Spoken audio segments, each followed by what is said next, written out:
किसान भाइयों, आज फिर मैं एक नई वीडियो के साथ आ गया हूं और लेके आया हूं एक नई वीडियो जिसमें आप जानेंगे। ये वीडियो है यहाँ भारत में हर राज्य में इसका नाम अलग अलग लिया जाता है। इसका नाम इंग्लिश में अगर बात करूं तो ग्राउंड चेरी है, कहीं इसे मकोबा भी बोला जाता है। तो अपनी भाषा में अपने राज्य के अनुसार क्या क्या बोला जाता है कमेंट में ज़रूर बताएं किसान भाइयों। फिलहाल इसे मैं मकोबा या ग्राउंड चेरी का नाम दूंगा। तो अगर इसका खेती आप करना चाहते हैं तो आप कर सकते हैं। फुल जानकारी इस वीडियो में मिलने वाली है।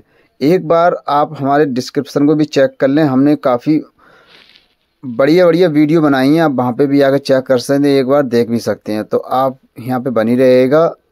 यह एक फल उत्कृष्टीय फल है जो टमाटर से मिलते जुलते देखने को मिलेगा और मार्केट में अच्छा बिकता है, रेट भी आपको अच्छा मिलता है। ये खेती सभी किसान नहीं करते हैं और नहीं सभी राज्यों में ये की जाती है। तो जब ये खेती कुछ किसान करते हैं तो डिमांड ज़्यादा रहती है और फल अच्छा देखने को मिलेगा। ये पौधा बहुत ही कम देखभाल की आवश्यकता वाला है, बढ़ने में आसान होता है। ग्राउंड चेरी खेती के लिए आप निम्नलिखित में से टिप्स हमसे ले सकते हैं और वीडियो के अंदर आप बने रहेगा, हम आपको फुल जानकारी देने वाले हैं।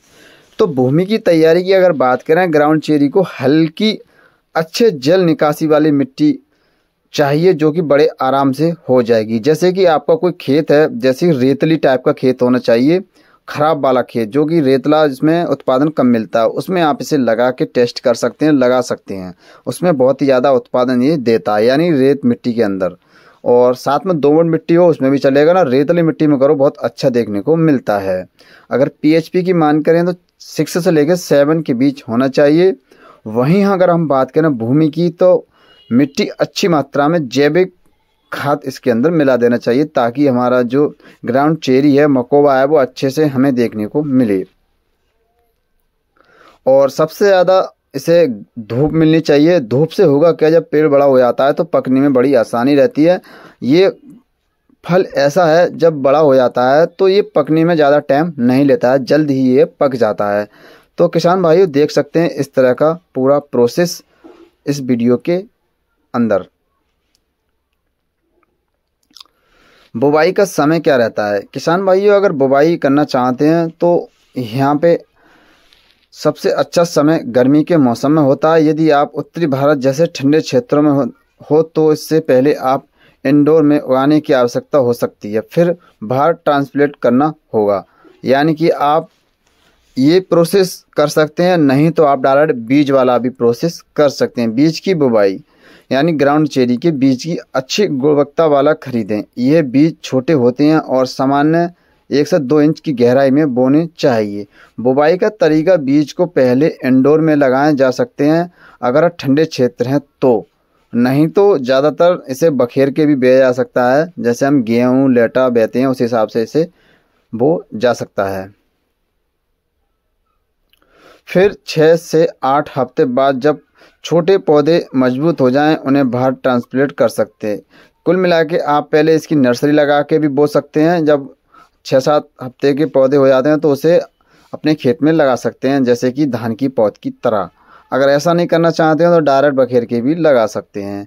फसल पौधे के बीच की दूरी जो होती है 18 से 24 इंच का फासला होना चाहिए। लगभग 2 फुट का फासला इसके अंदर रहना चाहिए ताकि उनकी वृद्धि में कोई रुकावट देखने को ना मिले।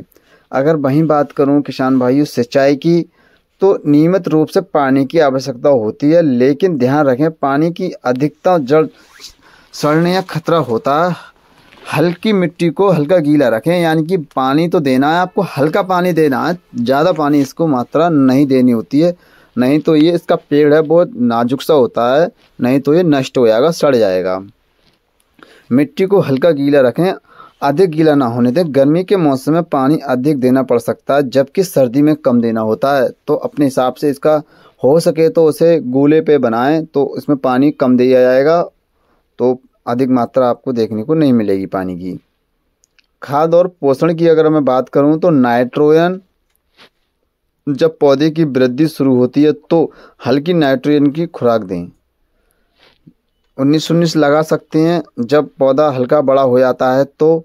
और फास्फोरस और पोटेशियम इनकी आवश्यकता फल देने की प्रक्रिया होती है, तब आपको यहाँ पे देनी होती है। इसलिए फूल आने से पहले इन्हें देना उपयुक्त होता है।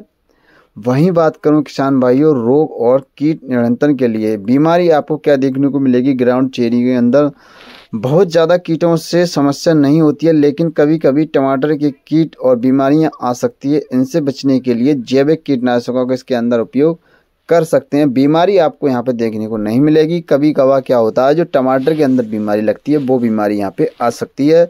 जो टमाटर के अंदर बीमारी के लिए आप दवाई स्प्रे कर सकते हैं, कीटनाशक स्प्रे करते हैं, वही यहाँ पे आप लगा दोगे तो आपका यहाँ पे काम हो जाएगा।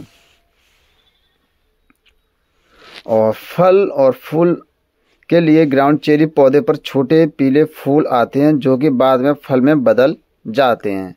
और फल की छाल एक छोटे बैग की तरह होती है और जब फल पक जाता है तो ये सूख कर फटने लगता है। पकने के बाद फल को आसानी से तोड़ा जा सकता है।